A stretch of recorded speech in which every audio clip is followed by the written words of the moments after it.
Baik, yang saya hormati Bapak Ibu sekalian narasumber, kemudian para peserta webinar kali ini yang saya hormati dan saya banggakan, selamat pagi, Assalamualaikum warahmatullahi wabarakatuh, Shalom, Om Swastiastu, Namo Buddhaya, salam kebajikan, salam sejahtera untuk kita semuanya. Terima kasih atas waktu yang diberikan kepada saya. Saya akan menyampaikan secara highlight bagaimana pemerintah melakukan percepatan dan kemudian komitmen terkait menyangkut masalah kita membangun, sekaligus juga adalah mendorong masyarakat untuk menggunakan kendaraan bermotor listrik yang berbasis baterai. Jadi sejalan dengan Perpres 55 yang sudah dibuat tahun 2019, rapat-rapat langsung yang lead semuanya adalah Pak Menko Maritim dan beliau sangat cepat sekali untuk mendorong semua kementerian lembaga yang terkait untuk menjabarkan mengelaborate Perpres 55 itu. Dan kalau menurut saya sampai dengan sekarang secara regulasi dan beberapa katakan stimulus yang diberikan untuk mendorong itu semuanya, itu sudah terjadi. Jadi artinya tinggal mungkin barangkali yang masih kita rasakan sebetulnya sekarang adalah menyangkut masalah harga dari baterai itu sama mungkin mesin motor. Nanti mungkin akan kami sampaikan beberapa hal setelah saya menyampaikan di awal ini. Yang pertama, bahwa sebetulnya kenapa kok pemerintah Indonesia saat sekarang ini sangat mendorong sekali terhadap penggunaan kendaraan bermotor listrik. Yang pertama, para peserta sekalian, kita ingin meningkatkan efisiensi energi kita. Energi kita yang berbahan fosil, BBM, bensin, dan sebagainya, itu kan pasti ada batasnya. Suatu saat mungkin kalau kita akan ambil terus, akan kemudian gali terus, akan ada habisnya. Jadi untuk itu pemerintah sekarang dan semua negara-negara isunya adalah sedang kita untuk mencari berbagai macam alternatif opsi energi terbarukan, dan yang di Indonesia saat sekarang ini diantaranya adalah menyangkut masalah energi dari bahan listrik ini. Kemudian berikutnya kita juga ingin ketahanan energi kita akan semakin baik, kemudian terwujudnya energi bersih. Jadi saya kira apa yang disampaikan, apa yang dilakukan oleh pemerintah kita saat sekarang ini adalah juga dalam rangka untuk menjabarkan lebih lanjut atau kemudian kita ingin menguatkan kembali komitmen Indonesia untuk menurunkan emisi gas rumah kaca, di mana semua negara sekarang semakin merasakan bahwa ada perubahan iklim karena memang menyangkut masalah penggunaan bahan bakar yang kemudian akan memberikan polusi terhadap dan menurunkan kualitas energi, kualitas udara kita. Kemudian berikutnya adalah mendorong penguasaan teknologi industri dan rancang bangun, di mana kita harapkan nantinya kalau kita akan mempercepat untuk pembangunan kendaraan bermotor listrik dengan mendorong beberapa PM, itu nantinya kita harapkan Indonesia akan sebagai basis produksi. Jadi basis produksi untuk kendaraan bermotor listrik dan juga sekaligus untuk ekspor kendaraan bermotor listrik. Next slide. Kemudian peraturan Menteri Perhubungan sebagai penjabaran Perpres 55 kita sudah menyelesaikan diantaranya adalah PM 65 tentang konversi sepeda motor dengan penggerak motor bakar menjadi sepeda motor listrik. Jadi ini sudah kita selesaikan dan ini adalah kalau kita masyarakat tidak mau membeli motor listrik yang baru bisa melakukan konversi. Kemarin kami baru saja dengan Kementerian SDM, dengan Bapak Menteri SDM, melaunching beberapa sepeda motor listrik yang konversi di lingkungan Kementerian SDM dan dibuat oleh Badan Litbangnya Kementerian SDM. Dalam 1 bulan ini atau targetnya sekitar 100 lebih sepeda motor konversi akan dibangun oleh Kementerian SDM untuk penggunaan internal kementerian. Dan kalau saya perhatikan kemarin, biaya yang cukup tinggi adalah sekitar 4,5 juta untuk baterainya, kemudian sekitar 3 juta untuk motornya. Jadi diperkirakan untuk melakukan konversi ini butuhkan anggaran sekitar 10 jutaan. Nah kalau nanti kemudian pabrik baterainya atau kemudian sudah cukup banyak populasi baterai yang ada di Indonesia, saya kira mungkin akan turun. Karena hasil penelitian, kalau mesin konversi ini, yang diminati oleh masyarakat kalau biayanya sekitar 6 juta. Nah kami pun sedang mendorong, sedang melakukan perubahan, akan langsung saya usulkan, untuk sertifikat uji tipe, sepeda motor konversi ini, kita akan jadikan biaya yang turun menjadi 500.000.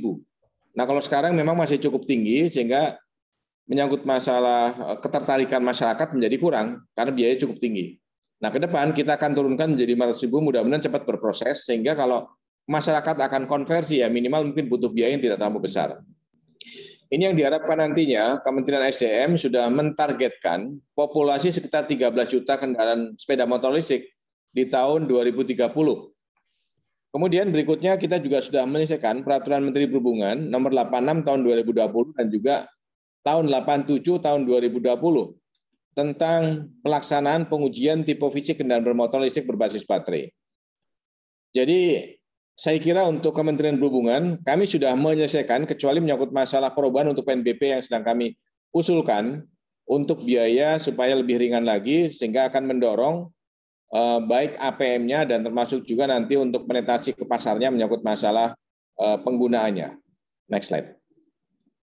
Berikutnya, para peserta webinar sekalian, sebagai komitmen yang saya sampaikan di atas tadi, ada sekitar 13 peraturan menteri yang sudah dibuat sebagai turunan Perpres 55, dan semuanya ini adalah untuk menjalankan amanat dari Perpres 55 menyangkut masalah insentif fiskal dan insentif yang non-fiskal. Nah, kalau di kementerian yang terpusat, ini pada prinsipnya lebih besar, lebih banyak kepada insentif yang fiskal. Kemudian yang kepolisian nomor 5 adalah dalam rangka untuk penomoran. Jadi untuk sepeda motor maupun kemudian kendaraan listrik itu sudah menggunakan plat nomor tersendiri dengan warna biru. Dan ini semuanya sudah kita juga jalankan secara fisik, seperti kami rapat berapa kali dengan OJK untuk mendorong pihak pembiayaan dalam rangka melakukan pembiayaan untuk sepeda motor maupun mobil-mobil listrik yang sekarang ini sudah cukup banyak di Indonesia. Nah, ini ada hambatan ini. Ya, next slide. Berikutnya kami sampaikan, kalau tadi di pemerintah pusat, nah sekarang adalah dukungan insentif fiskal yang dari pemerintah daerah. Sebetulnya pemerintah daerah selain untuk insentif fiskal juga adalah nanti yang kita harapkan yang non-fiskal sebagaimana yang ada dalam Perpres 55. Yang non-fiskal mungkin ada jalur khusus, kemudian mungkin menyangkut masalah parkir khusus, dan kemudian pembebanan atau pembebasan biaya parkir dan sebagainya. Dan ini adalah pajak untuk sepeda motor dan kendaraan listrik yang sudah dikeluarkan oleh peraturan gubernur. Nah, secara bertahap nanti mungkin akan kami sampaikan kepada Pak Menko Maritim untuk mendorong beberapa gubernur yang lain supaya pajak kendaraan bermotor atau BBNKB untuk kendaraan bermotor listrik ini kalau bisa seperti Jakarta 0%. Atau mungkin seperti di beberapa provinsi, next slide. Itu ada yang sampai 10 sampai dengan hanya 20%. Kemudian para peserta sekalian, kami sudah menyiapkan satu milestone kebutuhan kendaraan operasional. Kalau bicara kendaraan operasional berarti adalah untuk kementerian dan lembaga, baik di tingkat pusat maupun daerah. Ini kesepakatan ini, angka ini munculnya adalah hasil komunikasi kami, perumusan kami dengan beberapa kementerian lembaga terpusat maupun pemerintah daerah. Atau minimal pemerintah daerah yang mewakili. Jadi kita harapkan kebijakan penggunaan kendaraan bermotor listrik tidak hanya tersentralisasi di pusat saja, namun kemudian berikutnya adalah spreading sampai dengan ke daerah-daerah. Nah, ini memang untuk bisa mencapai ke sana, ini sementara kita harapkan pemerintah itu sebagai pengguna pertama, sebagai pengguna yang mungkin cukup masif. Sehingga kita harapkan nanti ada trust dari masyarakat, kalau pemerintah sudah menggunakan secara bertahap, nanti akan snowball, secara bertahap mungkin akan semakin lebar sampai dengan ke masyarakat semuanya. Namun demikian memang yang perlu kita tanamkan kepada masyarakat kita adalah menyangkut masalah efisiensi, kemudian menyangkut masalah polusi udara. Semangatnya demikian. Kalau di tingkat harga, memang sekarang masih bervariasi. Harga sepeda motor listrik ada yang sekitar 24 juta, tapi ada juga yang 15 juta. Nah, kalau kita mungkin bandingkan dengan kendaraan bermotor yang bahan bakar bensin, juga harganya ada yang cukup tinggi juga, tapi juga ada yang murah juga, di angka-angka 17 jutaan. Nah, nanti kita harapkan mungkin dengan adanya kemajuan teknologi, dengan mungkin pembangunan pabrik baterai yang ada di Indonesia, akan mendisrupsi harga yang mungkin cukup rendah sehingga masyarakat lebih tertarik.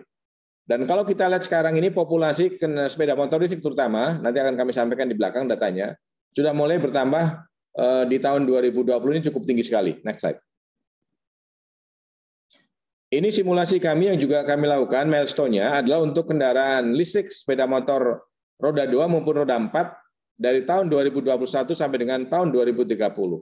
Dan kesepakatan ini, angka ini juga kami dapatkan atas perhitungan dengan pemerintah daerah, termasuk juga yang sudah kami lakukan dengan Kementerian Keuangan dan juga OJK, menyangkut masalah dukungan finansial, baik menyangkut masalah skema pembelian atau kemudian dengan skema sewa yang ada aturan di dalam Kementerian Keuangan. Kalau kemudian dengan skema pembelian, kita harapkan OJK mendorong pembiayaan untuk bisa melakukan pembiayaan untuk kendaraan bermotor listrik seperti kendaraan yang lain. Next slide.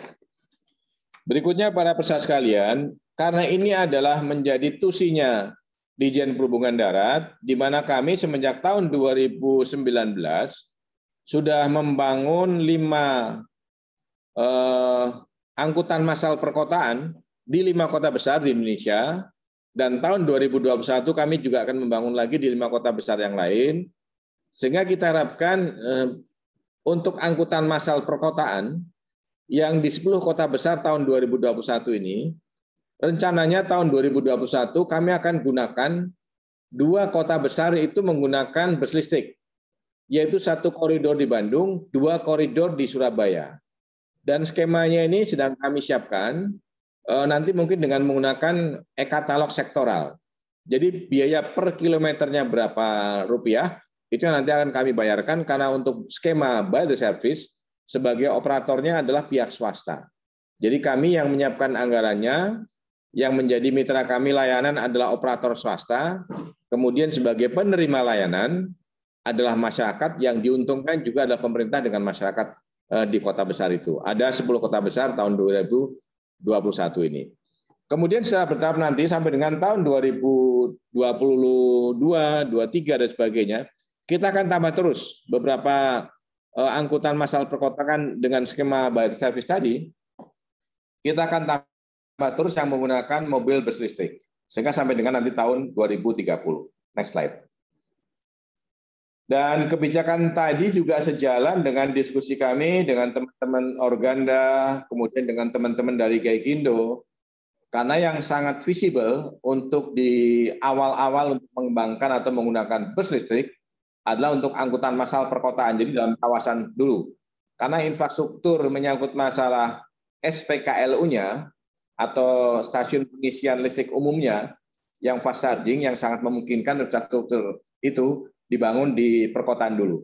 Kemudian nanti secara bertahap, mungkin dari Jakarta sampai dengan Cirebon, mungkin di beberapa rest area juga bisa kita bangun, namun kemudian kita harapkan nanti di tahun-tahun mendatang. Dan tahap berikutnya, kami juga sedang diminta oleh Pak Menko Maritim untuk angkutan kawasan pariwisata di beberapa daerah, terutama di 10 KSPN yang prioritas, itu kita juga akan mengganti dengan beberapa bus listrik. Jadi para peserta webinar sekalian, pemerintah komitmennya selain dalam rangka percepatan akselerasi untuk mendevelop regulasi, juga kebijakan itu yang implementatif kita juga menjalankan. Next slide. Lanjut. Saya kira ini saya lewati saja, jadi terus saja. Nah, kemudian ini untuk yang bus Transjakarta, ini juga rencana nanti sampai dengan tahun 2025, ini tidak akan lagi pengadaan bus-bus yang menggunakan bahan bakar yang saat sekarang ini. Jadi rencananya tahun 2025 Transjakarta hanya mengadakan untuk yang bus listrik. Mudah-mudahan ini bisa terlaksana dan ini sebagai komitmen kita semuanya. Dan semenjak tahun 2021 saya lihat antara Transjakarta, kemudian Damri, kemudian PPD, itu sudah menyiapkan R&D, Research and Development, terutama Damri yang sekarang sedang mendorong untuk konversi bus dari bahan bakar yang sekarang menjadi bahan bakar listrik untuk yang bus. Kalau nanti selesai, regulasi juga sedang kita siapkan, sehingga nanti konversi, peraturan menteri konversi, tidak hanya untuk sepeda motor, tapi untuk bus. Next slide. Kemudian ini adalah, lanjut saja, ini yang sudah dilakukan oleh Kementerian Perhubungan untuk mendorong terhadap program percepatan. Yang pertama, di kita sudah digunakan 30 unit kendaraan listrik untuk eselon 1 dengan eselon 2. Bahkan kemana-mana sekarang, baik Pak Menteri Perhubungan, termasuk eselon 1-nya, termasuk saya, kemana-mana sekarang bisa menggunakan atau sering menggunakan mobil listrik yang sudah kita siapkan, dan itu skemanya dengan menggunakan e-katalog. Jadi kalau mungkin kementerian lain akan menggunakan atau dengan menggunakan model sewa untuk kendaraan listrik yang sudah ada bisa menggunakan e-katalog yang ada di Kementerian Perhubungan. Kemudian kita juga di Balai Pengujian Layak Jalan sudah akan pengadaan beberapa peralatan alat uji untuk khusus yang listrik, baik UNR 100, UNR 136, dan juga UNR 138. Next slide. Kemudian ini insentif fiskal, pajak kendaraan bermotor, dan juga biaya balik nama kendaraan bermotor yang listrik yang sudah terlaksana dan juga dalam progres. Di Jatim 10%, jadi lebih murah dibandingkan dengan yang berbahan bakar bensin. Kemudian di Banten 30%, di Bali 10%, DKI 0%. Mungkin karena DKI ingin betul Pak Gubernur, populasi kendaraan listrik semakin banyak di Jakarta. Karena DKI ini kalau nggak salah polusi udara itu sekitar 75% diakibatkan karena gas buang dari kendaraan bermotor. Jawa Barat 10%, Jateng 30%, dan next progress berikutnya Jogja, Kalimantan, Sulawesi Selatan, dan juga NTB. Next slide. Kemudian ini yang sedang kami lakukan juga untuk insentif uji tipe kendaraan bermotor. Kalau yang sepeda motor, uji tipe ini 9,5 juta yang ada di Kementerian Perhubungan sesuai dengan PNBP. Kemudian untuk yang kendaraan bermotor listrik ini sekitar 4,5 juta. Tapi khusus untuk yang kendaraan konversi dari 4,5 juta, saya mengusulkan kepada Pak Menteri Perhubungan dan juga kepada nanti Kementerian Keuangan itu menjadi 500.000 untuk uji tipe kendaraan konversi. Jadi kalau masyarakat akan konversi dari yang sekarang ke listrik itu biaya hanya cuma 500.000, langsung bisa didaftarkan lagi untuk dapat STNK maupun BPKB di kepolisian. Next slide. Kemudian ini adalah berikutnya untuk sertifikatnya. Sertifikat uji tipe jauh sekali. Kalau sepeda motor yang kendaraan bermotor bakar itu 25 juta, yang listriknya cuma 1 juta. Dan kalau kemudian untuk mobilnya dan juga termasuk landasannya 75 juta, dan kemudian kita sudah mengusulkan sekitar 30 juta. Untuk yang kendaraan bermotor yang motor bakar 30 juta, dan kemudian usulan kita ada sekitar 5 juta. Jadi sangat turun sekali seperti yang kita harapkan sebagaimana amanat dalam Perpres 55. Next slide. Berikutnya kami ingin sharing, ini yang sudah populasi yang ada di Indonesia, sampai dengan sekarang sudah sekitar 9.204 kendaraan bermotor listrik dari semua tipe yang ada, baik mobil penumpang, roda 3 maupun sepeda motor listrik yang ada di Indonesia. Next slide. Nah, kalau kita lihat grafiknya, semenjak tahun 2019 mulai kelihatan ada peningkatan untuk populasi penggunaan kendaraan bermotor listrik, baik roda 4 maupun roda 2 terutama, dan kemudian tahun 2020 naik lagi, tahun 2021 sekarang tambah meningkat lagi. Dan sampai dengan sekarang kita juga sudah membentuk juga semacam WA group untuk teman-teman APM atau pabrikan manufacturing, sudah sekitar 20 pabrikan yang ada di Indonesia yang akan konsentrasi atau awal-awalnya akan melakukan pembuatan untuk kendaraan bermotor, sepeda motor listrik terutama di Indonesia. Ada yang mungkin masih sifatnya adalah mungkin assembling, ada juga yang sudah langsung membuat di kita, sehingga mungkin TKD-nya lebih banyak lagi. Next slide. Saja. Kemudian ini saya kira tidak usah, terus saja. Kemudian konversi, para peserta sekalian, ini sangat menarik. Seperti kemarin lanjut, kami bersama Pak Menteri ESDM sudah meluncing pilot project sepeda motor konversi di Kementerian SDM. Dan sampai dengan sekarang kami sudah membuat peraturan Menteri Perhubungan nomor 65 tentang komponen pengujian terhadap tipe fisik kendaraan bermotor yang telah dilakukan konversi. Jadi menurut saya sebetulnya kalau mungkin masyarakat ingin mengganti dari motor bakar ke listrik, ini paling pas ada dengan konversi. Yang kita harapkan nanti secara mungkin ke depan lagi, biaya akan semakin turun lagi sejalan dengan kami juga akan menurunkan biaya untuk uji tipenya. Uji di balai pengujian kami akan kita turunkan dari 4,5 juta menjadi 500.000. Dan untuk melakukan pengujian terhadap atau asesmen terhadap bengkel-bengkelnya, kita melakukan pemeriksaan Sehingga nanti bengkel yang akan kita berikan atau yang kita akan approval sebagai bengkel konversi itu akan bekerja dengan baik, memenuhi standar keselamatan dan juga standar yang dibutuhkan. Jadi itu nanti akan dibuktikan dengan keputusan Dirjen Perhubungan Darat menyangkut masalah bengkel yang boleh melakukan konversi.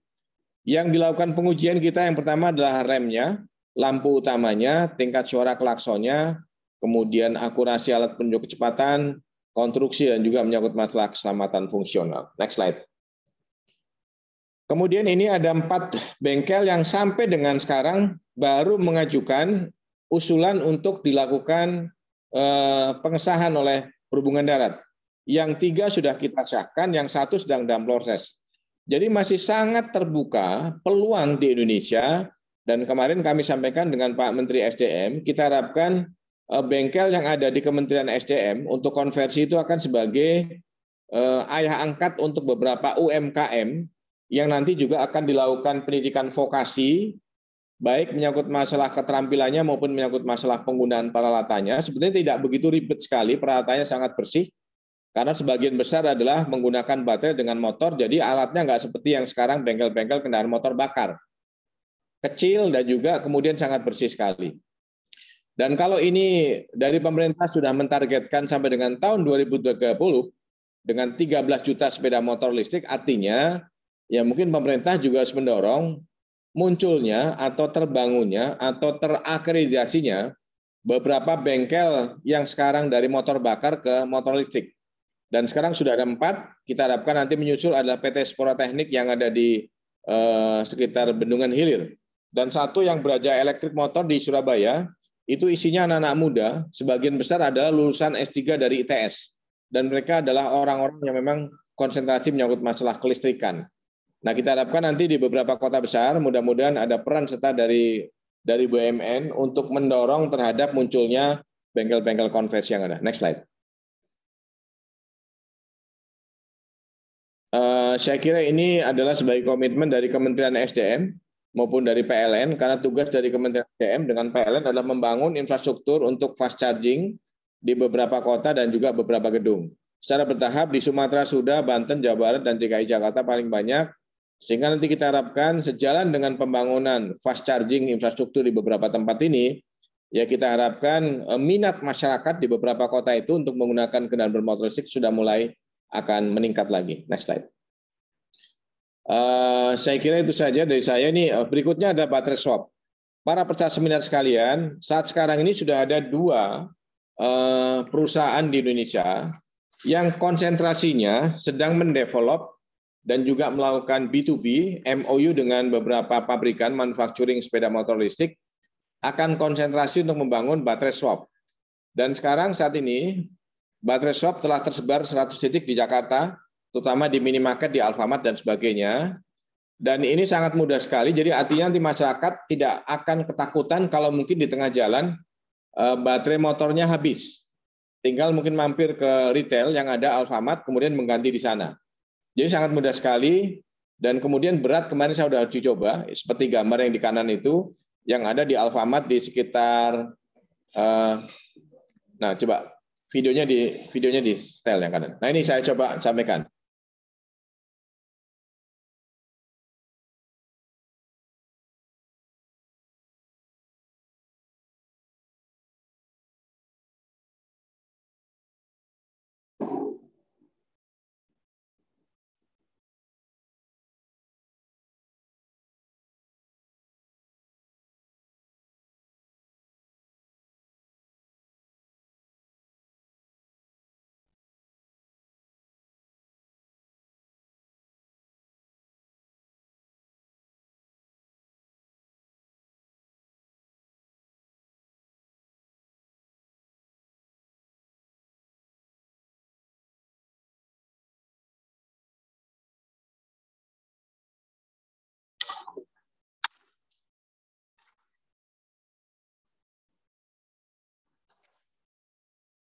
Nah itu yang kemarin saya lakukan uji coba, dan sekarang di Indonesia sudah ada 2 perusahaan yang menyediakan untuk baterai swap, yaitu adalah PT Swap Energi Indonesia dan juga PT OYK Power Solution.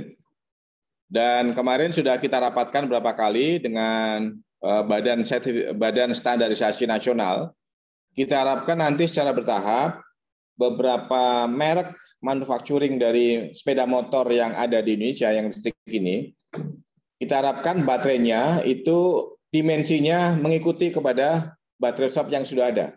Sehingga nanti dengan 2 perusahaan yang masuk ini, mungkin nanti apakah ada 3 lagi dan sebagainya, kita harapkan semua ukuran dimensi baterainya sama. Sehingga apapun mereknya, kalau masyarakat menggunakan motor apa dengan berbagai macam merek, baterainya sudah ada semuanya.